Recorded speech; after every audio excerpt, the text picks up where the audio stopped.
Greg, before the break, summarize your response for Sarah in Missouri. Essentially, Sarah was asking, when is it a good time to cash out a rental and capture that equity for another purchase? It looks like they got a really good deal on a property. They could sell it, make an easy $25,000, but is that what they should do, considering that the rental is making double the mortgage right now?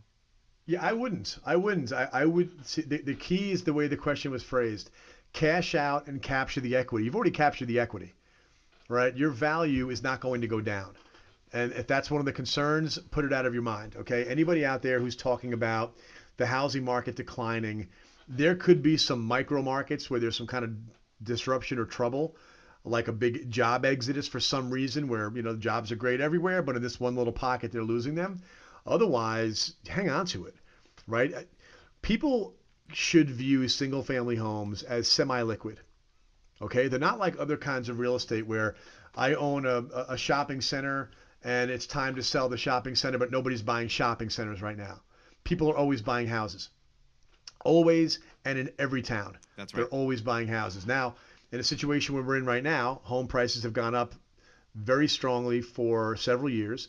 They're now cooling off, and some of the airheads in media are running around talking about how it must be plummeting because, it always plummets. It's like, no, it never plummets. It corrected once. It corrected once. Okay. People, they don't have any historical perspective. They think what goes up must come down. And so maybe Sarah is wondering, is the value of my property going to go down? It's probably not. It's very unlikely. I don't know what part of Missouri you're in. If you want to email me, greg@ownamerica.com, I'll dig into the local market, but chances are you're fine. So hang on to it. You've already captured the equity. So just sit on the equity. The surest way of blowing it is pulling it out and then making a mistake with it. It's already in a property that's making a profit. Think of that as a money machine that is just, you filled it with gas, you started the engine, and the money machine is chugging along over there. Just let it do its thing over time and work your butt off to find the resources to buy the second property and see if you can't turn one into five. But seriously, the overarching advice is never sell anything, That's right. right? Because when you sell, like many people did at the during the crash of the tech bubble, you only realized the loss of your stocks when you sold it. And then how dumb did you feel after? Like, Right. Now, it's so let me, ridiculous. I can qualify it further. Now, if you want to be active, and let's say you're in Phoenix, or better example, okay, so let's say you're in Nashville. So you're a Tennessean and you're in Nashville, and Nashville has had a wild run for the last 6, 7 years, okay? Prices have gone way up. The market is on fire in a very good way. Nashville is I love some of these cultural tidbits that sort of mean nothing but mean everything.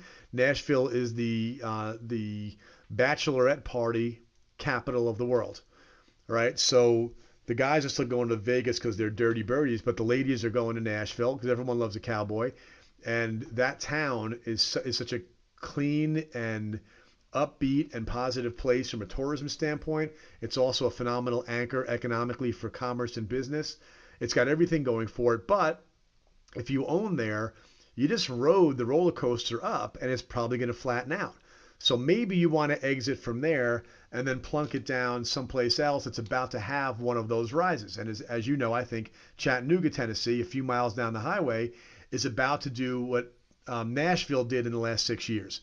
It's just now beginning its run up for a lot of the same reasons as Nashville did. So I think that's exciting as can be. The idea of pulling money out of one place and going into a different place. And nowadays, with property managers being in multiple markets, national property management platforms like Renters Warehouse is one of your sponsors. They're a great example of a place that you can have them manage properties in more than one location around the country and have it be very consistently managed and have great single reporting and so forth. Um, but if you want to play the market, break away for a moment from thinking of it as property specific and think of it as market specific. Getting out of place A and going into place B because place A has had its party. Now place B is about to have its party. You want to jump in the beginning. So everything from me always comes down to acquiring, holding, and just never selling. Um, and if I could boil all of that down into one sentence, that would be it. Make smart decisions, understand what you're buying, but buy to own. Don't just buy to put it on your balance sheet and then take it right off. That doesn't make any sense. You don't build wealth that way. You just build transactions, and that doesn't do anything for your long-term wealth generation. We have another listener question, and this probably may just take it until the end of the show, Greg. You want to give it a go? Sure, go for it. Awesome. This question comes from Carrie from Indiana. My personal goals for 2019 are in no particular order. 1, acquire my first rental property. 2, increase my network by 100 value-add individuals. Okay, so number 2, increase my network by 100 value-add individuals. Number 3, scale up my wholesaling business. What advice do you have for helping me accomplish these 3 goals? So my first question to Carrie, I assume what she means, maybe you can fill in some color on this, the 100 value-added individuals, is that a networking function? I'm assuming so. That's why I read that one just a second time. I think what Carrie's really looking for here is to be a part of a group that she can add value to, and the group can add value to her. Great. Well, you know what? The only question I have is that when I hear acquire my first rental property, I love that. Okay, do that as soon as you can. The second 2, adding 100 value-added individuals and scaling up the wholesaling business. One of my questions would be, like, I would have been happier if it was goal number 1, acquire my first rental property. Goal number 2, acquire my second rental property. Goal number 3, acquire my third rental property. Right. Goal number 4, see goal number 3. Right. Exactly. Yeah. I like that plan better. Yeah. And not everybody can do that because it takes dollars and resources. But what I'm seeing here is somebody who's prepared to put a lot of time and energy into building up a network and building up a wholesaling business, which presumes those value-add individuals and that wholesaling business sounds like it's kind of geared towards a machine that finds great deals. Okay? A machine. So spending a bunch of your time, which is your most precious resource, to work without making money, to meet people, network with people, build a wholesaling business with the intent of finding great deals. And my question would be, could you use that time to work another job and use every penny you make from that job to put into your second investment property?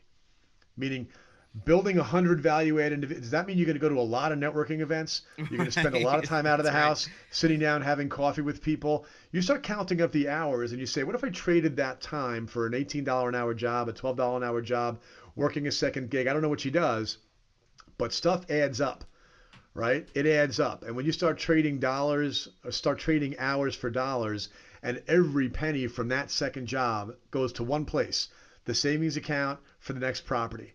If you're working extra hours to build your real estate portfolio, you won't be working at all in 20 years, but it's going to take that long. I just wonder if building up, spending the time to build up the network and the wholesaling business might actually be better. Your goals could be better served just doubling down on how you make money and then using the money for the investments. Yeah, I agree. I mean, I think at the end of the day, income is the biggest wealth generator, right? Right. And the best way to generate income is to work hard and put in as many hours as you can or need to. And so that's my point. When I see somebody being prepared to put hours in, time is money. And so if you're putting hours in for free, and if the express purpose of putting those hours in is to find things that you can get for less than they're worth, maybe you could just pay them what they're worth, go earn the money, and then buy whatever you want with it. 100%. I think, listen, leveraging your time, leveraging your cash, two most important things. And 100 people, I don't really know if you need that many people in your life to begin with, especially on this side. I mean, not folks that are just talking about investing in real estate. You don't even know you need that many team members in a city to But let's make sure she knows that we love the questions. We love that you're asking. And Carrie, please email me, greg@ownamerica.com. I'm much love to answering the tough questions and asking the tough questions, because all of this really starts with identifying your investing personality and your future and what you want to do with all this. Greg, thanks so much. I appreciate the time today. My pleasure.